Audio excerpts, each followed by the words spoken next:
Listen, it does not need to be a new year, a new you. It just needs to be a new year, a healthier you. Because sure, okay, they trying to take us down at every front. So get some TLC products and up that metabolism and up that energy and up that immune system, okay, that digestive system. Get that all together with these TLC products right here. And don't forget, okay, sign up for ifyoucanmove.com and become a part of the online gym and shed the pounds, honey. We're starting a new challenge on January 3rd, and I would love to see y'all there. Get the links down below. Hey everybody, what's up? It's your girl Bondi Blue, and I am back for another Real Housewives of Salt Lake City. All right, so let's just go ahead and jump right into the episode. Okay, so Jen is planning a golf hip-hop themed party for Sharrieff this episode. Okay, y'all know that's what she does. She plans parties. I'm not sure what else she does. She's supposed to have a job that Sharrieff says takes her out of state often, but we haven't seen that happen once, so I'm not exactly sure. But either way, she's throwing him a party and she's super duper excited about it. She's inviting everybody he's ever known throughout his entire life. Okay, the only person she's not inviting is Mary. Okay, even though she and Mary seem to have made up, but then when they went to the fashion show, they didn't really speak to one another. And I think it's because both of them were waiting for the other person to make a move. And because Mary was already feeling some type of way about Jen, never really apologizing for calling her a grandfather, you know, hunter, which is kind of like, well, honey, you are. And every time you have a segment, you have to remind us of that fact, because right after we finish with Jen, we go over to Mary and her tacky ass house. It's huge, but it's tacky. Why is it that you have so much clothes that you can't have just one closet for all of your clothes? Even if it's several stories, you know what I'm saying? There are closets that are supposed to be made for women who have a lot of stuff. But this translates to hoarding almost, okay? She has another assistant cleaning up the hallway, child. And then she gets on FaceTime with her grandfather husband, you know what I'm saying? But she has to tell us how she has so many different homes. She has several homes that her grandmother left her. Her grandmother left her all of these businesses. And of course, she also left her husband, okay?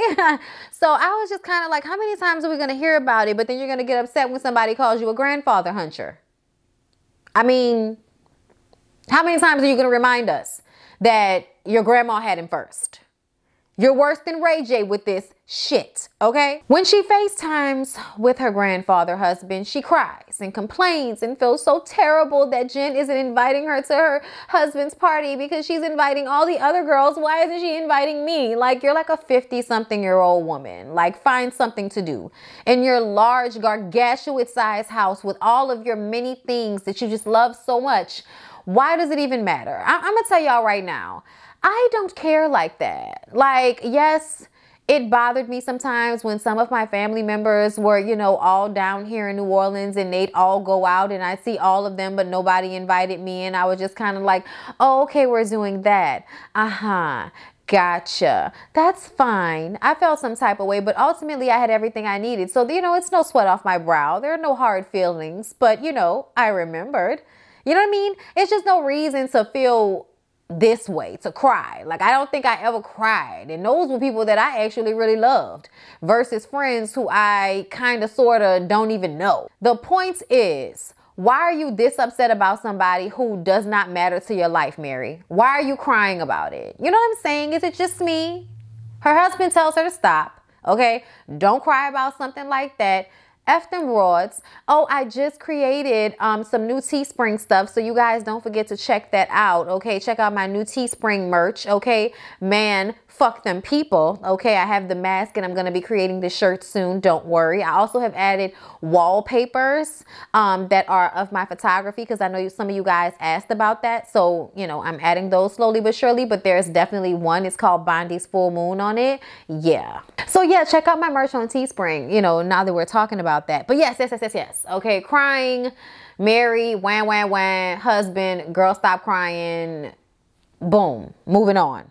So it's Valentine's Day and Heather's ex-husband comes over and we find out how over the top he is with his Mormon religion.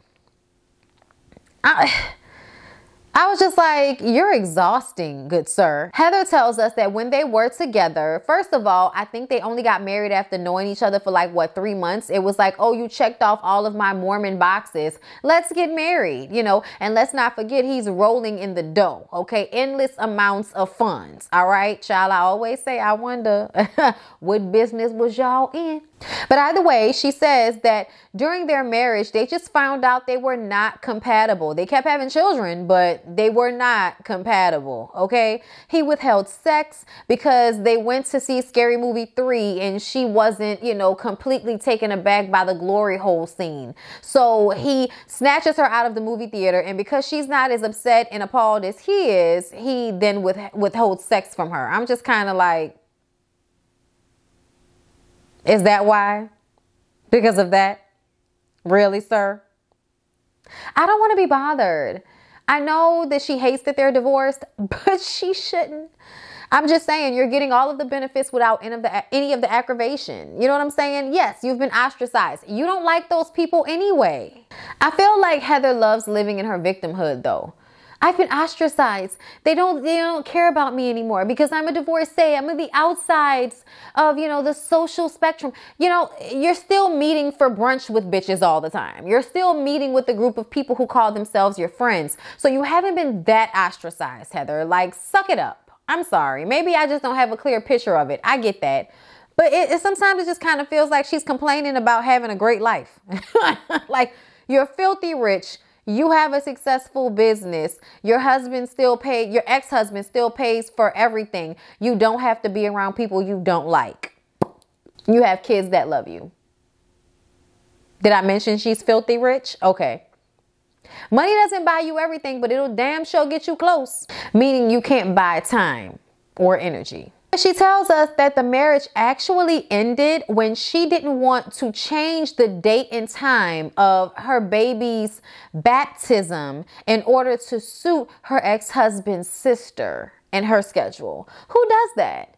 Who does that? Who's like, yeah, I'm going to change the time of my baby's baptism because his aunt has a meeting that day. Like, word?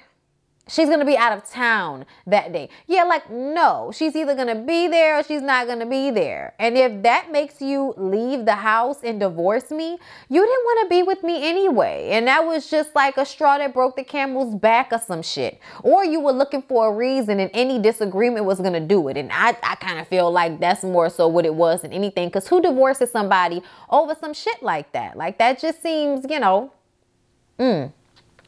Anyway, you know, looking for a reason, y'all. So Whitney goes to see Mary in her high-end hoarder house. And she tells Whitney that no one has her back in the friend group. Jen has ostracized her, and Meredith and Lisa have expressed that they are scared of Jen and her reactions. So they don't want to, you know, buck against the system. And Whitney is like, oh, is that what they said? Oh, okay, you know. And the whole time she's having this conversation with her, I'm like, why are you having this conversation with her as if you haven't expressed your own fear of Jen and her overreactions to whenever people aren't 100% on her side about something? Like, you've said this in previous episodes, Whitney. When y'all were trying to get her together at your party, you were like, I'm scared to disagree with the bitch. Okay, I was like, why are y'all scared to disagree with the bitch? All she gonna do is scream and holler. If she puts her hands on any of you guys, then y'all can either one of two things: whip her ass or sue her. You have choices. But either way, like, who's scared of Jen? Like, what is she gonna do? Scream? Oh, you raised your voice. I'm so upset. I don't understand why the ladies let Jen punk them the way they do. And even though we didn't see this or hear this conversation between Mary and Lisa and Meredith, which honestly I feel like are probably the least scared of her. I think Heather and Whitney are more scared of her than Meredith and Lisa. However, the way Lisa acted at the party, that made me feel like, oh, girl, like, I wish you would take it back a few notches. Like, oh, my God. I really like Meredith, though, because I feel like when Meredith finds herself being annoyed with the situation, she's annoyed with the situation. She's not going to change her mind. She's not going to appease Jen in her bullshit. She's just going to excuse herself. Like, that's it. That's all. I appreciate that about Meredith. She's an adult. Whitney feels bad about Mary being ostracized, so I'm guessing this propels her to do something, which honestly came off as messy. We'll get to it.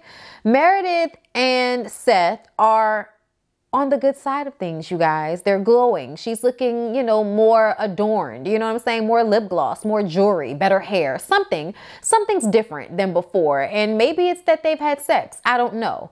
But they're really enjoying each other and they're canoodling and such things and flirting. And Brooks is like, oh my God, so annoyed. Like, it's so gross. Like, I'm happy they're working it out, but like, oh my God, it's disgusting.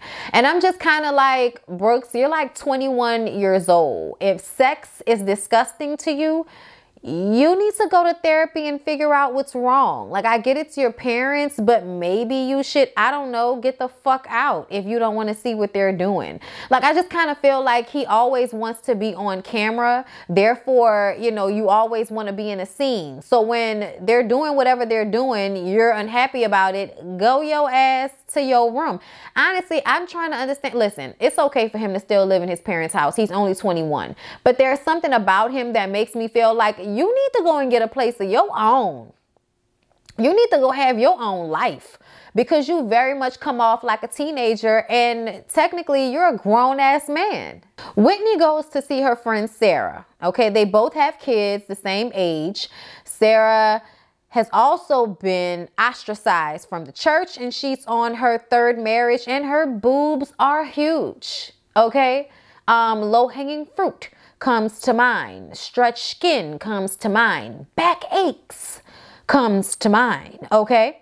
Whitney talks to her about how Justin's family still have a picture up of Justin and his previous wife at their wedding. And then next to that picture are pictures of both Justin and his ex-wife with their new respective husband and wife. And I just kind of feel like, at least everybody's like all involved.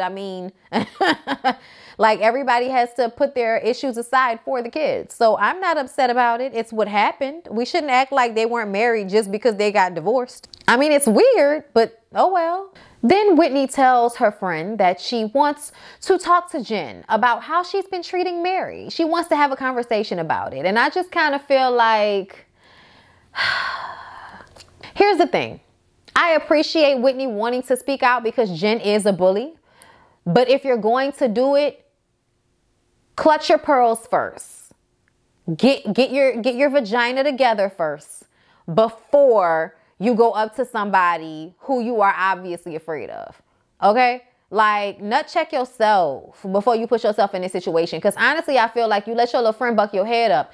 And even though I understood the logic that she is calmer when she's around Sharif.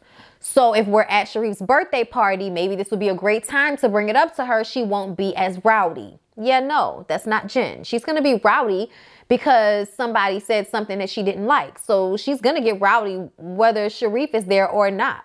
But okay, let's give it the old college try then, Whitney. Lisa and her husband take their kids to the aquarium and spend some time with them, thank God. They discuss the hair care line that the kids are doing together. It's called Fresh Wolf.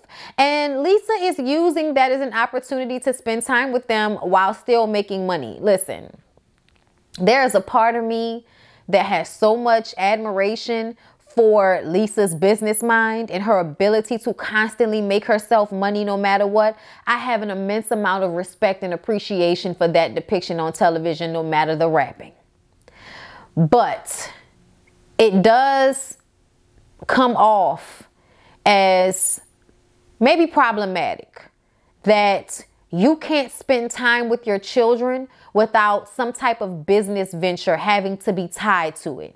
Yes, you're spending time with them, but the conversation works itself to the products or to the business at all times. And I do understand you're on a television show. It's important to promote what you have going on so that this show will be, of assistance to the businesses that you're trying to promote. I totally get that. Have an event, honey. Have an event. But every time we see you interact with your children, you're trying to create another family business with them. And it's like, yeah, how about we just be a mom? Watch some damn television, cuddle, read a book, color, put a puzzle together. Bitch, I don't know. Play, you know, one of them video games with your kids. I don't know, but do something that is on their terms that doesn't require an LLC. So Jen surprises Sharif. Okay, she had him thinking that he was going to get some chicken from Popeyes, which doesn't make any sense, but okay. And she's dressed like Beyonce at the Super Bowl performance that everybody was so upset about, okay? BLM. He is so surprised when he sees it. It's the golf complex. He's so excited about that. He loves to play golf. They get inside and there are about 200 people, you know, Sharif's teachers and coaches, friends, families, old players, you know, like just so many people that matter to him. He's hugging everybody. It's a beautiful moment. Jen really did her thing, putting together an amazing event for her husband. Absolutely beautiful. Well done. Great job, Jen. For now. So first, we had to have a dance off because it's a hip hop party. It's obvious that everybody was young in the 90s. Okay, so these are some 50-year-olds up in here. But child, if Whitney didn't come prepared to show y'all everything she had been working on down to the basement with the stripper pole, she was slinging herself all over the floor. Tried to do a headstand and then fell and then came back and tried again and stuck the move. I was like, all right, sometimes you gotta, you know, pick yourself up and try again. Because if at first you don't succeed, listen, okay? It was cute. I think everybody was having a really good time. I think Lisa is a hater. I thought it was funny how she's talking all of this shit about Whitney being on the floor. It's like, stop twerking, get off the floor. You're like a 30-something-year-old woman. And I'm just kind of like, okay, you want to judge her for doing what she does. That's what you always do, Lisa. But then I was watching Niecy's YouTube video about this same episode. Okay, if y'all don't know about Niecy Dixon from the panel, y'all should follow her. But I was watching her review and she said that Whitney said on Twitter or on a comment or something like that, that Lisa was doing splits and shit on the floor as well. They didn't show it, but she also had her ass on the floor. So why all the judgment for Whitney? Jealousy? Probably because she sees Whitney as somebody that's probably freer or more happy in reality versus the perpetration and what you want to show people. So I feel like, you know, maybe because Whitney's younger and bubbly and all of that. Whatever causes older women to hate on younger women, it doesn't take that much. Okay, so at the end of the day, I could definitely see Lisa being a hater when it comes to Whitney without any real reason. Like, as far as to be upset with her or bothered with what she's doing when you're doing the same thing on the floor, showing your dance skills. If that's what, you know, splitting, you know, is for Lisa, you know, something makes me feel like that's what she does to keep John's ass from leaving her. Splitting all over that nice carpet at the house. Jen and Whitney at some point have a dance off and Jen busts that snake out the bag. And I was just like, oh no, bitch, not the snake out the bag, okay? And she says, Jen, you wasn't gonna win because I have brown girl rhythm. And I'm just like, brown? Is that the color you, okay. I don't see it, but maybe that's what you were before you started to bleach yourself. So y'all, Whitney is drinking. I mean, you could tell by the dance moves that Whitney was drinking, okay? But she thinks that this is the perfect time to use her liquid courage to go and have a conversation with your girl Jen about this situation with Mary. First, she goes over to Heather. Heather is such an instigator. Like, I know a lot of people like Heather. Hey, even I like Heather sometimes. I've already expressed to you how I feel like she tends to fetishize black men and, you know, all of this other stuff that I've discussed before. You know, pioneers sounds like colonizers to me, you know, whatever. But ultimately, I appreciate her energy on the show and her personality on the show for sure. Okay. But she's messy. Whitney comes to her. Heather can definitely assess that Whitney is drunk, but she's going to back her in this conversation with Jen, right? They go over to Jen. Whitney is taking the long route around the airport before she brings this baby in. So Heather takes over and says, well, Lisa and Meredith were saying that they're scared of you. Everyone was talking about how you treat Mary, and we're scared to say something, and they're scared to say something because of your reaction. And then she, you know, proceeds to get upset and then wonder why people are scared of her reaction. I'm mad because y'all are talking behind my back. Lisa and Meredith hear the commotion, so they come over to see what's going on.